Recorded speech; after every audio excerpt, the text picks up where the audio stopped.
It's Hey YouTube, welcome back to Jay's Jeep and Classic Car channel. it's our week. Yeah, so we're back here on the left rear. We're going to put the washer and nut on there and finish it out. Finally got them in. Just a quick note that a lot of them are too big of a diameter for the cap to fit over. And so that's what I had. I had an old one I had laying around, and I put it all together and realized that I could no longer put the cap over it, so I had to order one. I really only found one place that had it, so I'll probably try to put the website in the description below, so that y'all have it. So anyway, I ordered several with a few spares to make sure I can get it all lined up right. So here we go. Just a quick note, you want to torque it down to 150 foot-pounds. Hopefully we'll be able to do that. All I have is a crow's foot to be able to put on there to tighten it up, so hopefully we can get it right. Alright, so this is the old crown nut that we took off, and this is a new one.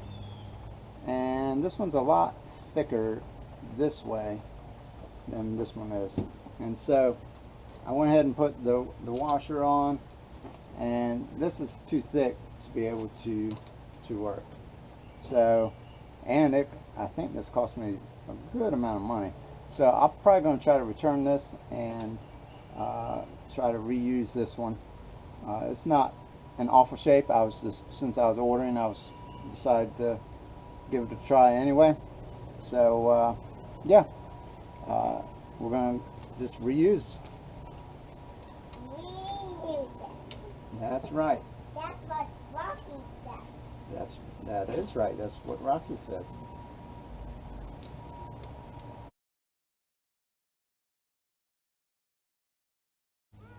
Okay, so we've kind of gotten it hand tight. There we go. Now we're going to put the torque wrench on it.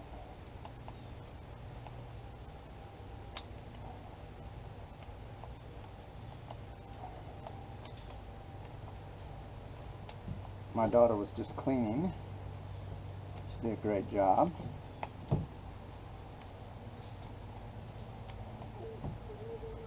So we are turning it to 150 foot-pounds.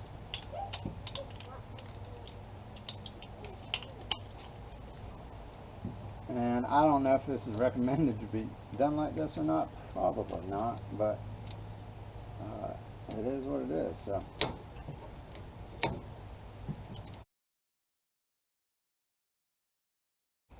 Alright, so we're getting close. Getting this torqued up.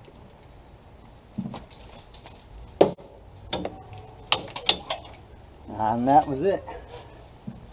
And we should be able to get that cotter pin in there too. So that was good. Oh, glory to God that it lined up. So we're going to test that, make sure that works. So anyway, we're going to put the cotter pin in. Like I said, by the grace of God, it lined up, and all glory to Him. Anyway, I'm just going to take well, first off, I'm going to move this out of the way. We don't need that anymore. And then we're just going to bend these. And I didn't really.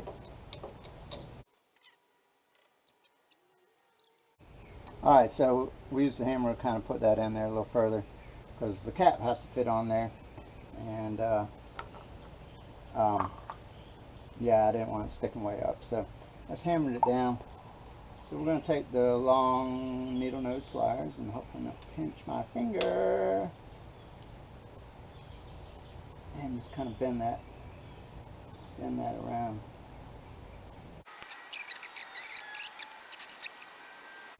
And all this does is keep that from backing off, which would be bad times. And then the cap just fits over like that, kind of. I'm going to get a rubber hammer, hit that. I don't want to hit it with my hard face hammer. So just going to give it a little love tap. And there she goes. Are we all done? One thing you do want to do when you finish the job is you want to take that torque, or take the tension off your spring on your torque wrench. So you just want to turn that back down to where it says stop. If you leave it compressed, eventually it will not be calibrated or not be in spec anymore, and so when you torque it down to 150 foot-pounds, it won't be 150 foot-pounds like you think it is. So just for the longevity of your wrench, you always want to take it back down to stop, and if you do that, it will serve you for many years. So that's how you put all that on. Hopefully that helps you. I appreciate y'all watching. It's time for supper, y'all. Take care.